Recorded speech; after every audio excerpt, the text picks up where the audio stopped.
Hello, growers. Looking to turn your homestead into a profitable business? Or are you a farmer looking to boost your sales? Check out my book, Sell Everything You Grow. This book is the ultimate guide to choosing the right farm business model that fits your farm, time, and location. Discover which model has the highest profit margins and why diversification is so important. Whether you're selling apples, vegetables, or microgreens, Sell Everything You Grow will help you find your first market or expand into new ones. Get Sell Everything You Grow on Amazon and start selling more today.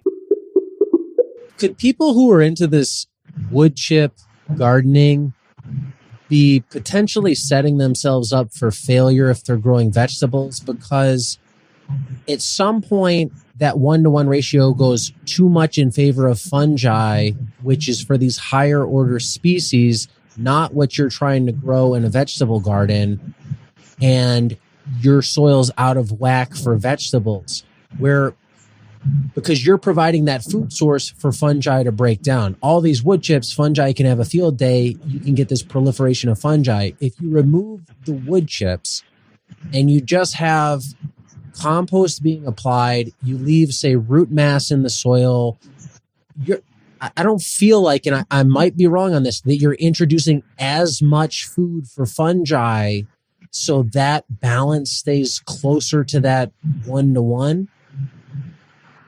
You're absolutely correct. Yeah, so as I mentioned before, in a compost pile, more green material is going to be food for bacteria, and more brown woody material is going to be food for fungi.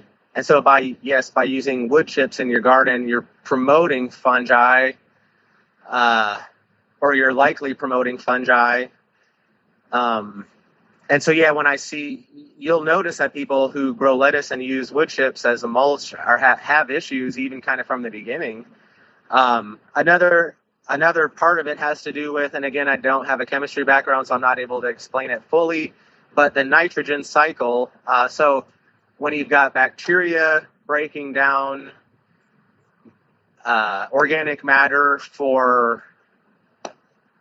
and helping to release those nutrients for plants, they're producing more nitrate.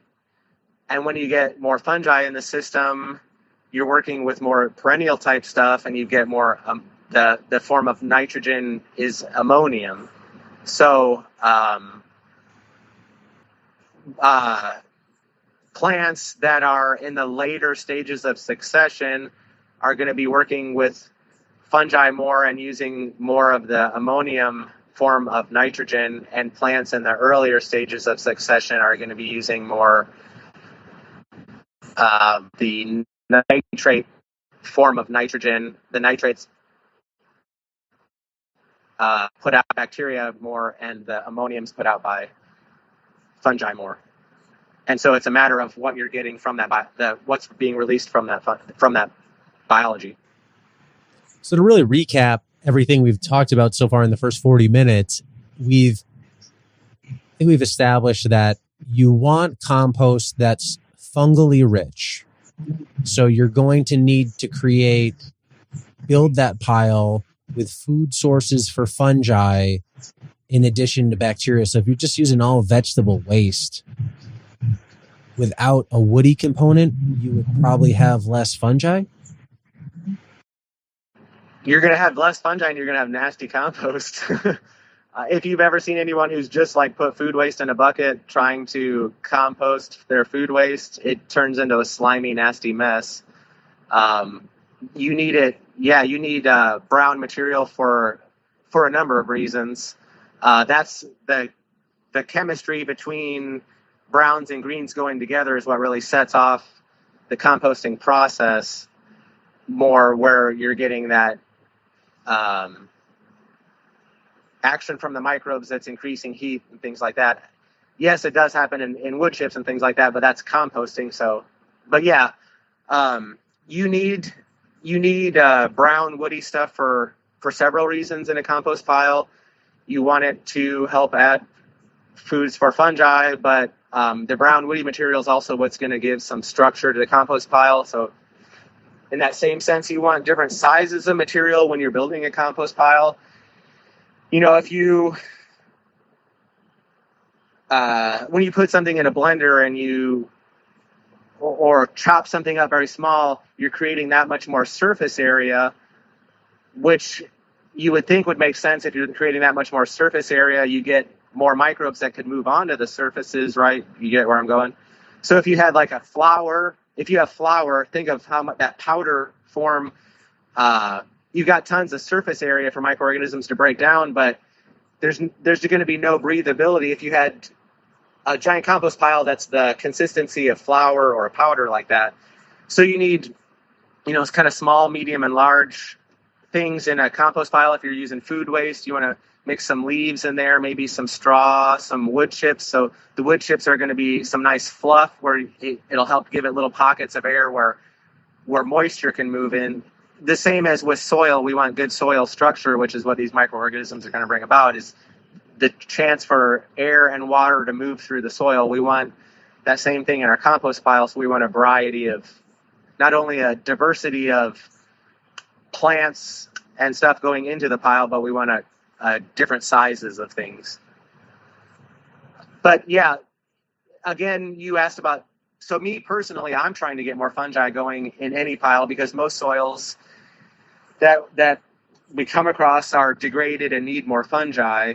So it's been my goal to always increase fungi. But if someone were a lettuce farmer, they're not going to necessarily want to make compost that's heavy in fungi because they're just growing lettuce and they don't need that much fungi anyway. So they do need some brown material, and it's a matter of when you get into that, it's a matter of the ratio of ingredients in your compost pile. So you'll hear different people mention different things, and I think on average, people would say what I hear or read is 50% browns to 50% greens, or 2/3 browns to 1/3 green, somewhere in between there.